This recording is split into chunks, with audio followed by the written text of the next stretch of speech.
Ya. Muy buenas noches con todos. Buenas noches, doctora Valeria Crespo Hernández. Esta es la presentación del examen final. Nosotros somos del grupo DON 41, grupo número uno, ¿sí? Los integrantes somos los siguientes. En primer lugar, Niurka Arévalo, Susana Daquilema, Britney Jaramillo, Noé Montenegro, Doménica Portero, Solange Quinapayo y mi persona. En primer lugar, vamos a realizar la respuesta de la primera pregunta. ¿Cuáles son los fundamentos del fenómeno jurídico desde la perspectiva epistémica hoy? En primer lugar, deseo comenzar dando el significado de epistémico. Es un conjunto de conocimientos que condicionan las formas de entender e interpretar el mundo en determinadas épocas.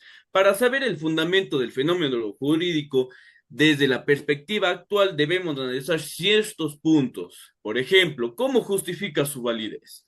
Esto es muy importante ya que siempre uno debe estar en una constante actualización de los códigos para tener en cuenta la vigencia de la norma. Debemos tener en cuenta también cómo justifica su eficacia.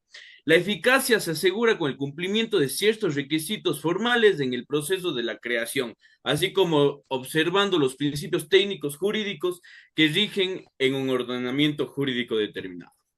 El fenómeno jurídico debe, desde la perspectiva epistémica, aquí podemos citar a dos autores, como ser Hans Kelsen, el derecho y argumentación. De acuerdo con Kelsen, el derecho es un sistema de normas. La validez, dice Kelsen, designa la existencia específica de una norma y por tanto de un orden normativo. Como ejemplo, vamos a colocar que supongamos que un sujeto A ordena a un sujeto B que prive de su libertad a un sujeto C, diciendo debes de encerrar a C.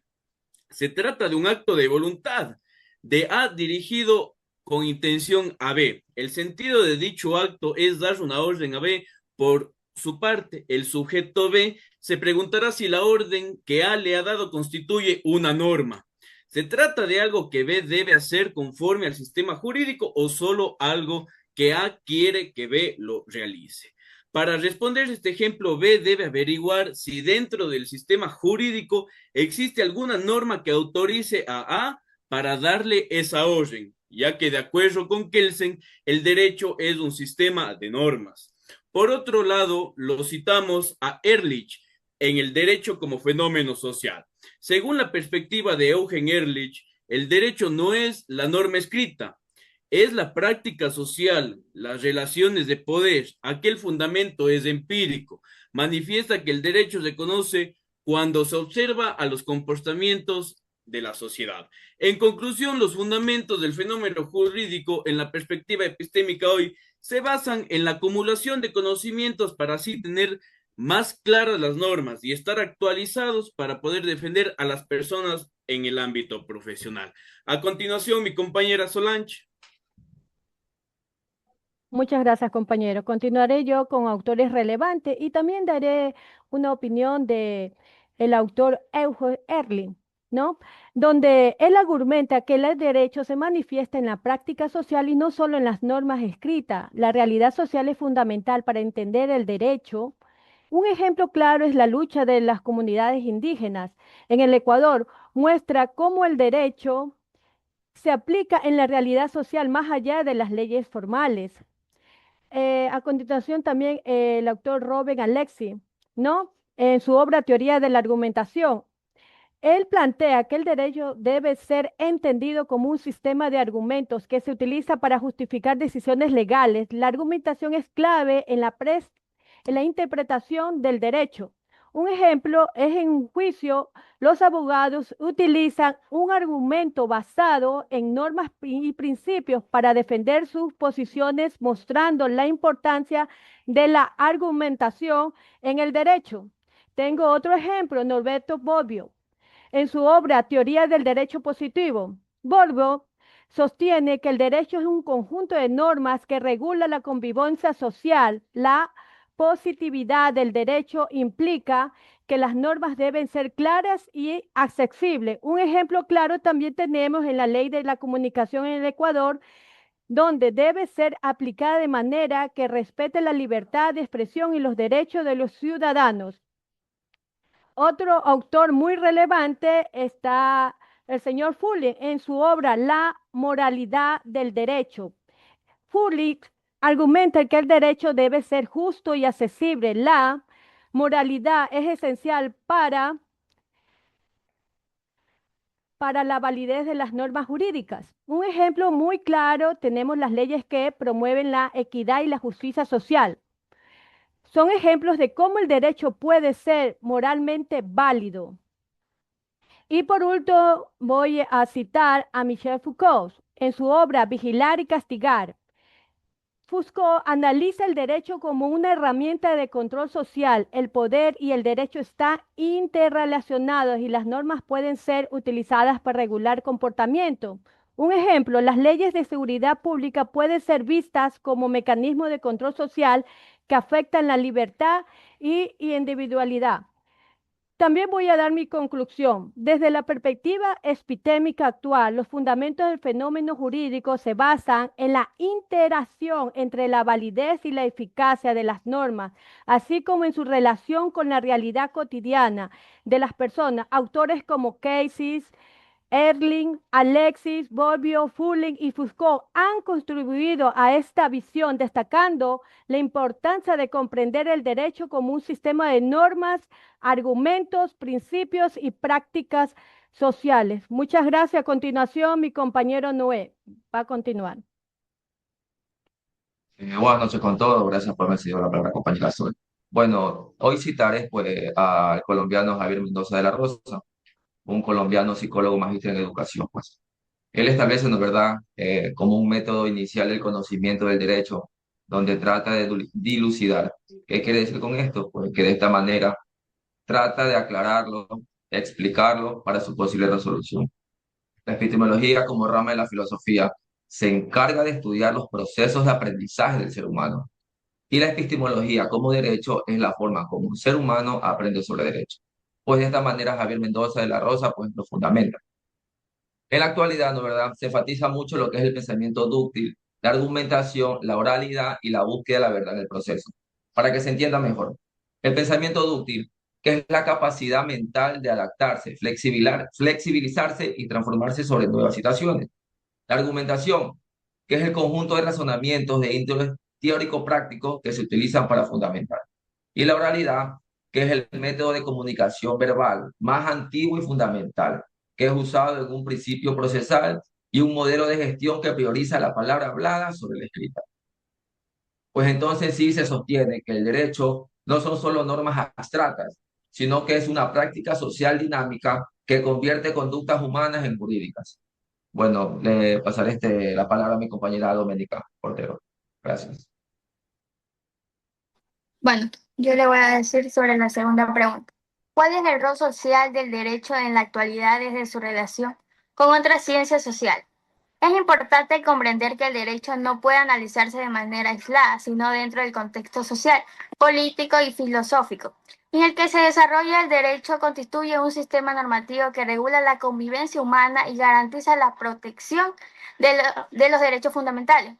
Desde la perspectiva contemporánea, el rol social del derecho se vincula directamente con, con la consolidación de la democracia y la tutela efectiva de los derechos. En este sentido, el autor Adrián Rentería Díaz, en su obra La tutela de los derechos en una sociedad democrática, sostiene que la democracia adquiere contenido real cuando existen garantías jurídicas que protegen los derechos fundamentales y limitan el ejercicio del poder. El derecho mantiene una relación estrecha con diversas ciencias sociales, con la ciencia política porque regula la organización del Estado y limita el poder de las autoridades, con la sociología porque analiza el comportamiento social y la manera en que las normas influyen con la convivencia. En conclusión, el rol social del derecho con la actualidad consiste en garantizar la protección efectiva de los derechos fundamentales y asegurar el funcionamiento democrático del Estado. Su relación con otras ciencias sociales permite comprender mejor su alcance y legitimidad y aplicación práctica dentro de la sociedad. Muchas gracias. A continuación, mi compañera Susana. Bueno, voy a dar mi conclusión. El rol social del derecho en la actualidad es guiar y organizar la convivencia dentro de la sociedad desde una mirada más cercana humana.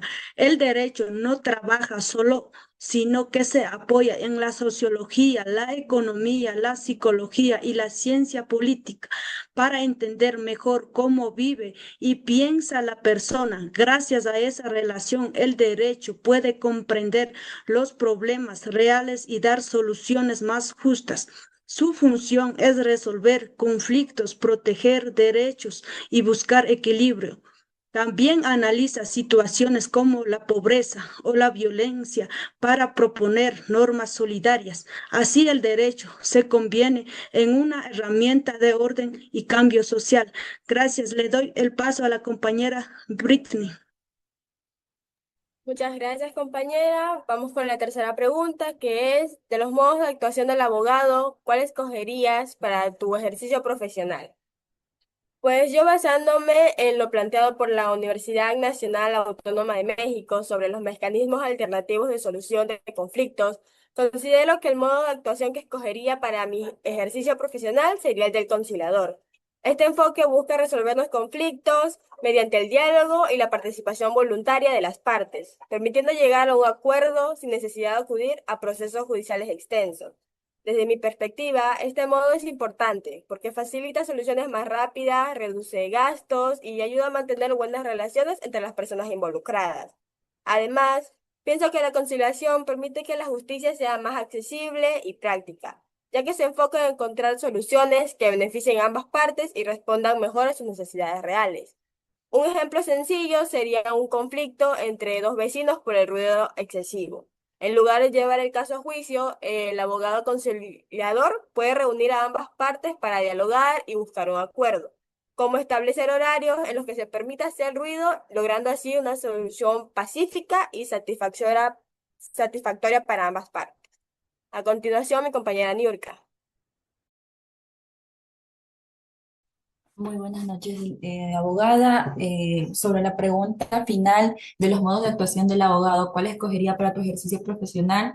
Va hacia el libro de Ciriaco de Urtecho sobre el título del libro, Litigante por Amor. Yo escogería sobre el abogado litigante, porque un abogado litigante actúa como representante y defensor de los intereses de su cliente en procesos judiciales, abarcando fases de investigación, formulando demandas y contestaciones, prestando las pruebas, interrogatorios y a la aplicación de las técnicas oratorias y argumentación persuasiva en las audiencias orales.